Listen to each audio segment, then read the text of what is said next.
Hello friends, F ഗുരു മലയാളത്തിന്റെ പുതിയ ഒരു വീഡിയോയിലേക്ക് എല്ലാവർക്കും സ്വാഗതം. പ്രിയ സുഹൃത്തുക്കളെ, നിങ്ങളുടെ ജീവിതത്തിലെ ഏറ്റവും വലിയ സാമ്പത്തിക തീരുമാനങ്ങളിലൊന്ന് എടുക്കാൻ പോവുകയാണ് നിങ്ങൾ. ഓഹരി വിപണിയിൽ നിരന്തരമായ കൂപ്പുകുത്തലുകളും പരിണിതപ്രജ്ഞരായ ഫണ്ട് മാനേജർമാരുടെ SIP ഫണ്ടുകൾ നിർത്തണോ വേണ്ടയോ എന്ന വാദപ്രതിവാദങ്ങളും ഉണ്ടാകുമ്പോൾ സാധാരണക്കാരായ നമ്മളിൽ കൺഫ്യൂഷൻ ഉണ്ടാകുന്നത് സ്വാഭാവികം. നിങ്ങളും നിങ്ങളുടെ SIP നിർത്തണോ വേണ്ടയോ എന്ന് ചിന്തിച്ചിട്ടുണ്ടോ? പലരും പേടിച്ച് വിൽക്കും, ചിലർ നിർത്തും. പക്ഷേ അതൊരു വലിയ തെറ്റാണ്, ഒരു വലിയ തെറ്റ്. വിപണി താഴോട്ട് പോകുമ്പോൾ SIP നിർത്തുന്നത് നിങ്ങളുടെ സാമ്പത്തിക ഭാവിയെ തന്നെ തകിടം മറിക്കും. എന്തുകൊണ്ടാണ് അങ്ങനെ പറയുന്നത് എന്നറിയണ്ടേ? ഓഹരി വിപണിയിൽ ഇപ്പോൾ ചുവന്ന നിറത്തിലുള്ള കണക്കുകൾ കാണുമ്പോൾ എല്ലാവർക്കും പേടിയാണ്, പ്രത്യേകിച്ച് നമ്മെപ്പോലുള്ള ചെറുകിട നിക്ഷേപകർക്ക്. അവരുടെ കയ്യിലുള്ള പൈസ കുറഞ്ഞു വരുന്നു. അതോടെ അവരുടെ മനസ്സിലൊരു ചോദ്യം വരും, ഞാൻ എന്റെ SIP നിർത്തണോ? നിങ്ങളും അങ്ങനെ ചിന്തിക്കുന്നുണ്ടെങ്കിൽ ഒന്ന് നിൽക്കൂ. തിടുക്കത്തിൽ തീരുമാനമെടുക്കുന്നതിന് മുമ്പ് കുറച്ച് കാര്യങ്ങൾ മനസ്സിലാക്കണം. വിപണി താഴോട്ട് പോകുമ്പോൾ SIP നിർത്തുന്നത് നിങ്ങളുടെ ജീവിതത്തിലെ തന്നെ ഏറ്റവും വലിയ സാമ്പത്തിക തെറ്റായി മാറുന്നത് എന്തുകൊണ്ടാണെന്ന് നോക്കാം. 1. വിപണിയിലെ തിരുത്തലുകൾ ഒരു മറഞ്ഞിരിക്കുന്ന അവസരമാണ്. വിപണി താഴോട്ട് പോകുമ്പോൾ എല്ലാവർക്കും പേടിയാണ്. പക്ഷേ ചരിത്രം നോക്കിയാൽ ദീർഘകാല നിക്ഷേപകർക്ക് ഇത് ഏറ്റവും നല്ല സമയമായിരുന്നു. കഴിഞ്ഞ 29 വർഷത്തിനിടയിൽ സെൻസെക്സിൽ 10 വർഷം SIP ഇട്ടവരുടെ ശരാശരി ലാഭം 14%. ഇത് വെറും കണക്കല്ല, യാഥാർത്ഥ്യമാണ്.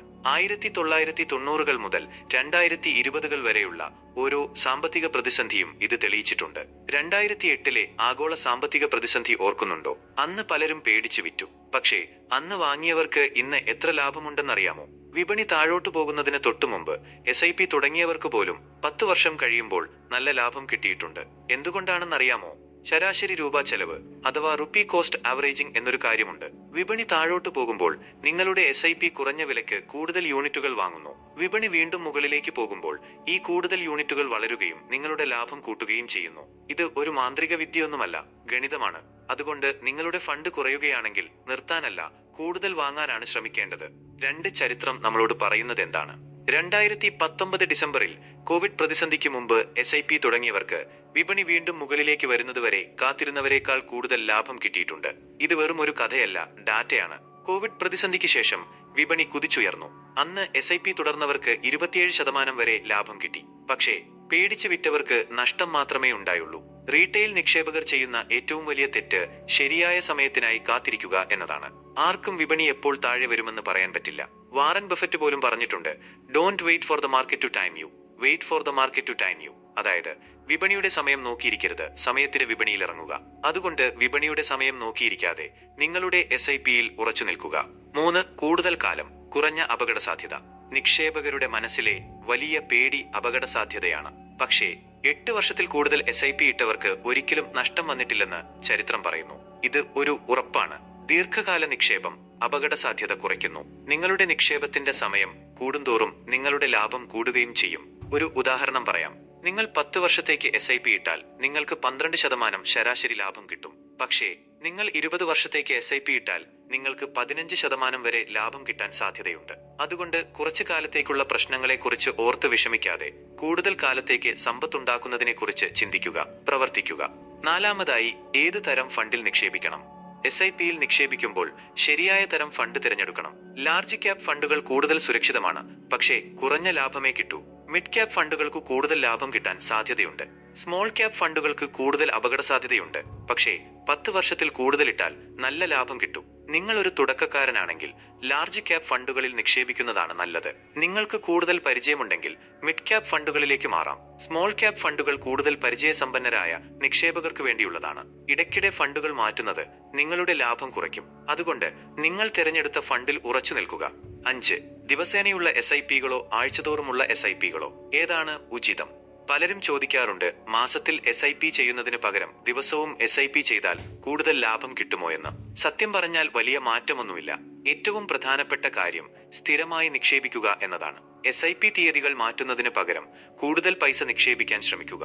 ഒരു പഠനം പറയുന്നത് ദിവസേനയുള്ള SIPകളും മാസത്തിലുള്ള SIPകളും തമ്മിൽ കാര്യമായ വ്യത്യാസമില്ല എന്നാണ്. അതുകൊണ്ട് നിങ്ങളുടെ സൗകര്യമനുസരിച്ച് SIP ചെയ്യുക, സ്ഥിരമായി നിക്ഷേപിക്കുക എന്നതാണ് പരമപ്രധാനം. 6. ഓഹരി വിപണിയിലെ വിരോധാഭാസം അഥവാ the paradox of the stock market. ഓഹരി വിപണിയിലെ ഒരു വിചിത്രമായ കാര്യം എന്താണെന്ന് വെച്ചാൽ മോശം കാര്യങ്ങൾ നല്ല കാര്യങ്ങളായി മാറും എന്നതാണ്.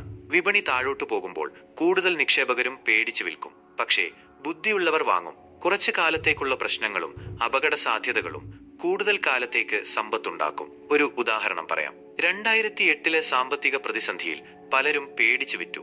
പക്ഷേ അന്ന് വാങ്ങിയവർക്ക് ഇന്ന് എത്ര ലാഭമുണ്ടെന്നറിയാമോ? 10 വർഷത്തിനുള്ളിൽ അവരുടെ നിക്ഷേപം ഇരട്ടിയായി. അതുകൊണ്ട് പേടിച്ചു വിൽക്കാതെ വാങ്ങാൻ ശ്രമിക്കുക. അവസരങ്ങളെ അനുകൂലമാക്കി മാറ്റുക. 7 SIP ലാഭം കൂട്ടാനുള്ള രഹസ്യം. കൂടുതൽ കാലം നിക്ഷേപിക്കുന്നവർക്കുള്ള ഏറ്റവും നല്ല വഴി SIP ടോപ്പപ്പ് ആണ്. നിങ്ങളുടെ ശമ്പളം കൂടുമ്പോൾ SIP തുകയും കൂട്ടാൻ ശ്രമിക്കുക. ഓരോ വർഷവും SIPയിൽ 10% കൂട്ടിയാൽ പോലും നിങ്ങളുടെ സമ്പത്ത് ഒരുപാട് കൂടും. ഒരു ഉദാഹരണം പറയാം. നിങ്ങൾ 10,000 രൂപ പ്രതിമാസം SIP ചെയ്യുന്നു എന്ന് കരുതുക. 10 വർഷം കഴിയുമ്പോൾ നിങ്ങളുടെ നിക്ഷേപം 25 ലക്ഷം രൂപയായി മാറും. പക്ഷേ നിങ്ങൾ ഓരോ വർഷവും 10% ടോപ്പപ്പ് ചെയ്താൽ നിങ്ങളുടെ നിക്ഷേപം 40 ലക്ഷം രൂപയായി മാറും. അതുകൊണ്ട് ടോപ്പപ്പ് ചെയ്യാൻ മറക്കരുത്. അവസാനമായി ഒരു കാര്യം കൂടി പറയാം. നിങ്ങളുടെ സാമ്പത്തിക ഭാവി നിങ്ങളുടെ കയ്യിലാണ്. പേടിച്ച് പിന്മാറാതെ ധൈര്യത്തോടെ മുന്നോട്ടു പോവുക. വിപണി താഴോട്ടു പോകുമ്പോൾ SIP നിർത്തുന്നത് നിങ്ങളുടെ ജീവിതത്തിലെ ഏറ്റവും വലിയ സാമ്പത്തിക തെറ്റായി മാറാതിരിക്കട്ടെ. ഓർക്കുക, സ്ഥിരതയാണ് വിജയം. ദീർഘകാല നിക്ഷേപം നിങ്ങളുടെ സ്വപ്നങ്ങളെ സാക്ഷാത്കരിക്കും. നിങ്ങളുടെ സാമ്പത്തിക ലക്ഷ്യങ്ങൾ നേടാൻ SIP സഹായിക്കും. അതുകൊണ്ട് SIP നിർത്താതെ മുന്നോട്ടു പോവുക. വിജയം നിങ്ങളുടെ കൂടെയുണ്ടാകും. ഈ വീഡിയോ നിങ്ങൾക്ക് ഉപകാരപ്രദമായി തോന്നിയെങ്കിൽ ലൈക്ക് ചെയ്യുക, ഷെയർ ചെയ്യുക, ചാനൽ സബ്സ്ക്രൈബ് ചെയ്യുക. അടുത്ത വീഡിയോയിൽ കാണാം. നന്ദി.